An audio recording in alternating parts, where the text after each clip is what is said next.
పట్టణ ప్రాంతాలలో 2 సెంట్ల ఇంటి స్థలము, గ్రామీణ ప్రాంతాల్లో 3 సెంట్ల ఇంటి స్థలంతో పాటు గ్రామీణ ప్రాంతాలలో అర్హులైనటువంటి నిరుపేద కుటుంబాలకు భూమి లేని నిరుపేదలందరికీ కూడా 2 ఎకరాల సాగు భూమి పంపిణీ చేయాలని చెప్పి డిమాండ్ చేస్తూ భారత కమ్యూనిస్ట్ పార్టీ ఈ రోజు నుంచి 2వ తారీఖు నుంచి 10వ తారీఖు వరకు అర్హులైనటువంటి పేదలతో వ్యక్తిగత అర్జీలను రూపొందించి 10వ తారీఖున జరిగేటటువంటి మండల తహసీల్దార్ దగ్గర కార్యాలయాల వద్ద ఆందోళన కార్యక్రమాన్ని జయప్రదం చేయాలని చెప్పి ఈరోజు కడప నగరం శాంతినగర్లో ఈ అప్లికేషన్లు దరఖాస్తు చేసేటువంటి ప్రక్రియను లాంఛనంగా ప్రారంభించడం జరుగుతూ ఉంది.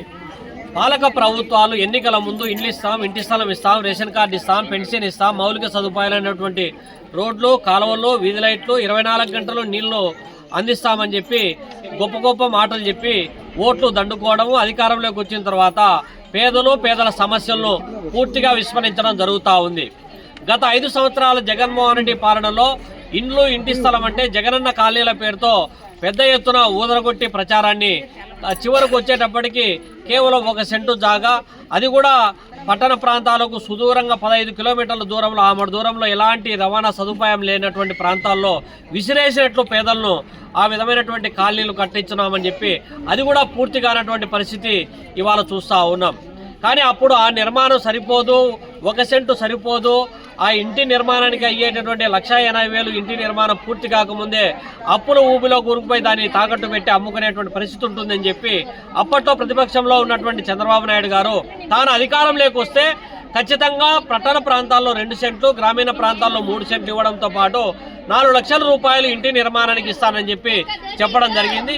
ఇప్పుడు అధికారంలోకి వచ్చినటువంటి చంద్రబాబు నాయుడు ప్రభుత్వం, కూటమి ప్రభుత్వము దాన్ని ఆ ఎన్నికల హామీని నెరవేర్చాలని కూడా ఈ సందర్భంగా డిమాండ్ చేస్తూ ఉన్నాం.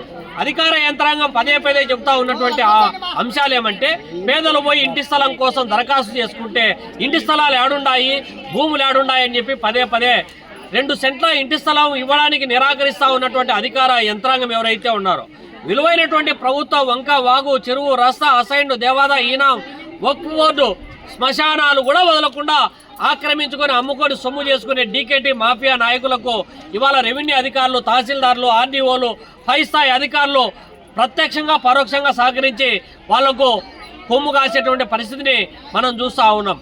ఇప్పటికైనా ప్రభుత్వము తక్షణము అర్హులైనటువంటి పేదలందరికీ కూడా 2 సెంట్ల ఇంటి స్థలము, అదేవిధంగా గ్రామీణ ప్రాంతాల్లో 3 సెంట్ల ఇంటి స్థలము, ఇంటి నిర్మాణానికి అవసరమైనటువంటి వ్యయం ఏదైతే ఉందో అది 5 లక్షలకు పెంచాల్సినటువంటి అవసరం ఉంది.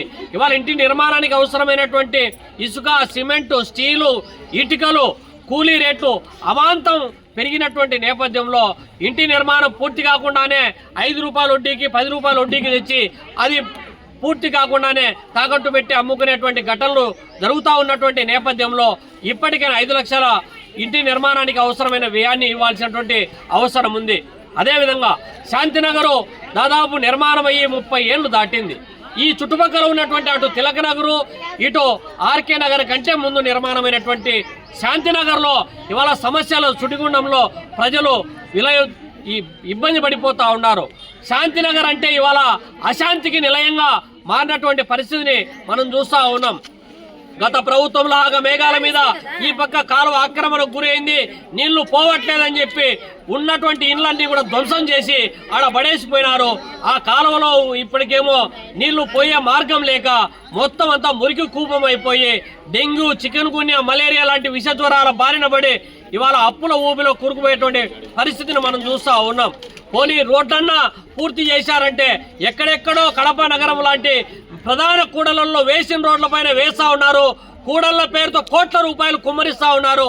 ఇక్కడేమో పేదలు నివాసం ఉన్నటువంటి ప్రాంతాల్లో కనీసం సీసీ రోడ్డు కాదు కదా, గ్రావెల్ రోడ్డు కూడా వేయనటువంటి పరిస్థితిని మనం చూస్తూ ఉన్నాం. గతంలో కూడా ఇలాంటి కూపాలల్లో, ఇలాంటి మురికి గుంతలలో ఒక పిల్లోడు చనిపోతే ఆ పిల్లోడిని తీసుకొని, శవాన్ని తీసుకొని పోయి ఆర్డీఓ ఆఫీస్ దగ్గర ఆందోళన చేయాల్సినటువంటి పరిస్థితి భవిష్యత్తులో మళ్ళా సంభవించేటువంటి ప్రమాదాలు రాకముందే అధికార యంత్రాంగం మేల్కోవాల్సినటువంటి అవసరం ఉంది. త్రాగునీటి సరఫరా అంటే పట్టణాలలో పెద్దల నివాసాలలో ఒక రకంగా, పేదల నివాసం ఉన్నటువంటి ప్రాంతాల్లో ఇంకో విధంగా నీటి విడుదల జరుగుతూ ఉంది. ప్రతిరోజు అర్ధరాత్రి అపరాత్రి నీళ్లు విడుదల చేసే మరి ఆరుగాలం కష్టపడి పనిచేసి వచ్చినటువంటి కూలీలు అర్ధరాత్రి మేలుకోకుండా నీళ్లు పట్టుకోవాల్సినటువంటి దౌర్భాగ్య స్థితి. ఈ సమస్యలన్నీ కూడా నగరపాలక సంస్థ అధికార యంత్రాంగం ఎవరైతే ఉన్నారో, అట్లే ప్రజాప్రతినిధులు ఎవరైతే ఉన్నారో, మన ఎమ్మెల్యే గారు కూడా ఈ సమస్యలను తక్షణం పరిష్కారం చేయాలని చెప్పి భారత కమ్యూనిస్ట్ పార్టీ డిమాండ్ చేస్తూ ఉంది. అట్లా స్పందించని పక్షంలో ఆందోళన కూడా సమాయత్తం అవుతుందని చెప్పి హెచ్చరిస్తా ఉన్నాం.